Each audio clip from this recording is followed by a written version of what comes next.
So now we can go back and look at our Lorentz transformations.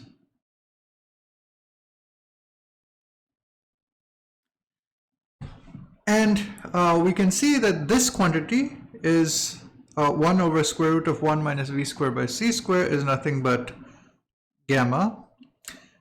This is gamma. And v by c is nothing but beta. Okay, so this quantity here is beta. So we can write our Lorentz transformations in this way. Ct prime is equal to gamma times Ct minus beta times x, and x prime is gamma times x minus beta times Ct.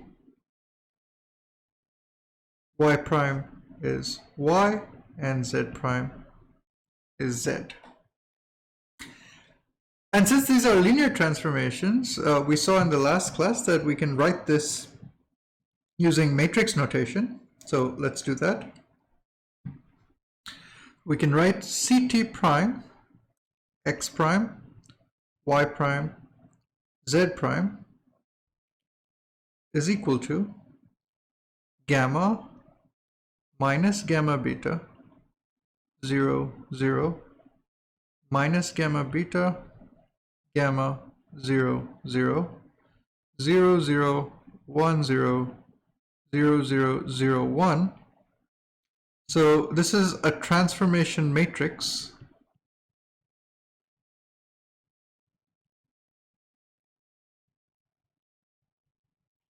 which acts on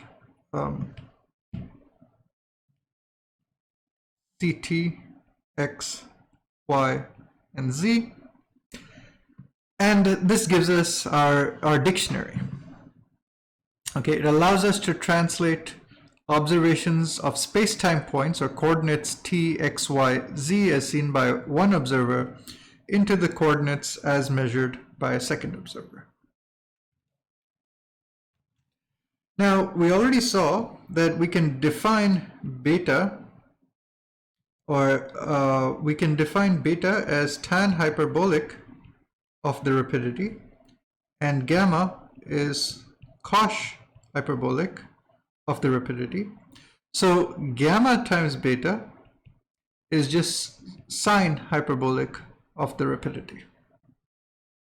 So this transformation matrix lambda can be written in a slightly more different way. So let's define lambda as our transformation matrix.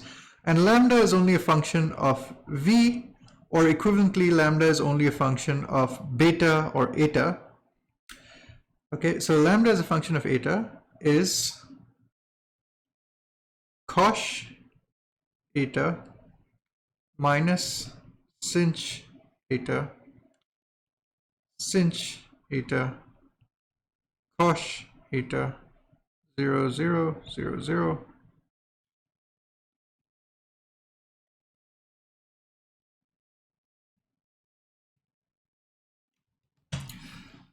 Now you'll notice a few interesting things about this transformation matrix. It looks very similar to a rotation matrix between the Ct and x directions being transformed into the Ct prime and x prime directions. Okay, so it looks similar to a rotation matrix, which would be of the form cosine theta, sine theta, or minus sine theta, cosine theta. Okay, this is what a rotation by an angle theta would look like. So it kind of looks like a rotation between time and space, okay, with some interesting differences. One is that cosines and sines are replaced by cosine hyperbolic and sine hyperbolic. The second is that in a rotation matrix you have 1 minus sign here. Oh, sorry, I made a mistake earlier. There should be a minus sign here. Okay, because it's minus gamma beta that appears here as well as a minus gamma beta that appears over here. The second thing is that in the rotation matrix, you have one minus sign and one positive sign. In this Lorentz transformation matrix, you have two minus signs, okay, or basically both of them come with the same sign, okay. So if eta is negative, of course, these would be two positive signs. And the third change is that this is not a rotation between x and t, but rather x and ct, okay. So this is so really it's telling us that though we thought of time and space as different quantities, because time is measured in seconds, positions are measured in things like meters, really what we should think about is ct and x. And these quantities have the same units. Ct is, for example, if t is 1 second, c is 3 times 10 to the 8 meters per second, and therefore ct is 3 times 10 to the 8 meters. Okay. This distance is also called 1 light second. It's the distance traveled by light in 1 second. So if we use the correct units to measure time, rather than measure time in seconds, we measure time in units of c times time. That is the distance light travels in that amount of time. Then really we can think of this as some kind of rotation between time and space. Okay, now let's so the thing about the Lorentz transformations that we derived are that they are for a very specific scenario where the origin in time and space, so if we take the event t is 0, x is 0, y is 0, z is 0, as described by an observer in frame S, then in frame S prime, this same event has coordinates t prime is 0, x prime is 0, y prime is 0, z prime is 0. If the origin in space and time was different for observer S prime, then these transformations would have to be modified slightly. So supposing this same event with t is 0, x is 0, y is 0, and z is 0 was described by t prime is t prime naught, x prime is some x prime naught, y prime is y prime naught, and z prime is z prime naught, then the transformation would just have to be modified in a very simple way. You would write ct prime minus ct prime naught, or let me write it this way. Let's write it in matrix notation. So ct prime, x prime, y prime, z prime would still be equal to this matrix lambda that we derived, which is a function of either v or eta or beta acting on ct, x, y, z. But now we had to add an offset, okay, due to this. So that offset would be by this constant amount ct naught prime, x naught prime, y naught prime, z naught prime. Okay, this is if origin of space-time events do not agree. Okay, that's just a simple offset. So that would make our Lorentz transformation a transformation which goes from what we call a homogeneous transformation to inhomogeneous, okay, because we added an offset in space and time. So this inhomogeneous offset. Okay, but that obviously is a very trivial change. So let's go back to the simple case where there is no offset, and let's ask, how do we invert the Lorentz transformations. That is, supposing I know the coordinates ct prime, x prime, y prime, z prime of events as described by an observer S prime, how would observer S prime translate his coordinates into the coordinates of the observer or the frame S? Okay, how would observer S prime get from his coordinates of space-time events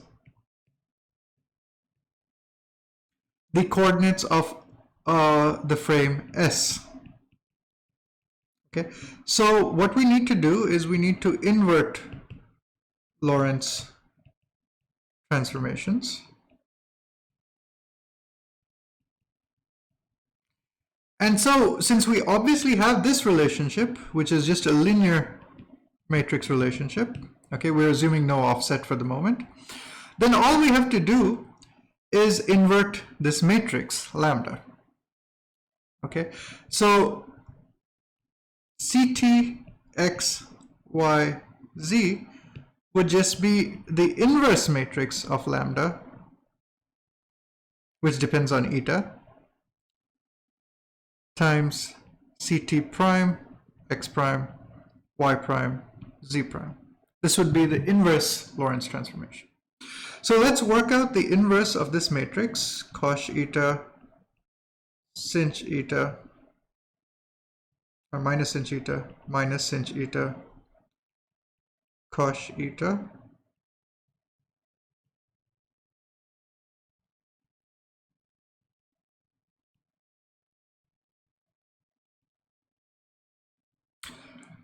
Okay, and it's not hard to work out the inverse. I won't do it here, but lambda inverse, you can show, would just be cosh eta plus sinh eta plus sinh eta cosh eta, and then the rest of the matrix is the same.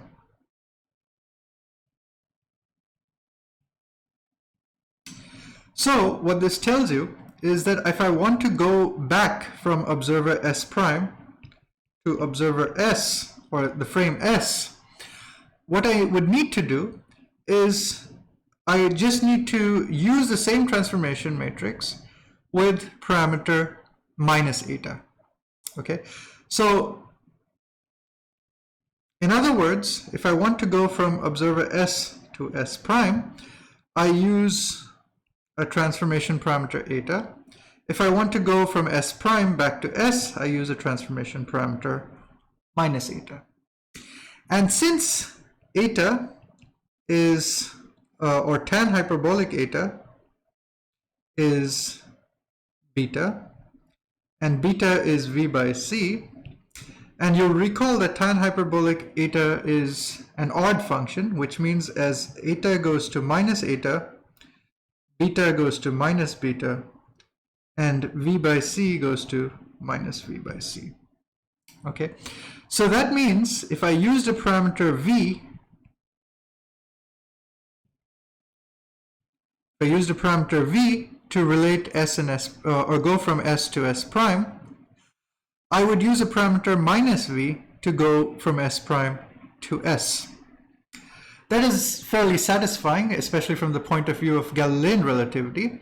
If the frame S prime is moving at a speed V relative to the frame S, then the frame S is moving relative to S prime at a velocity or a speed, or a velocity rather, minus V. Okay, that is, it's moving along the negative x direction with a speed V.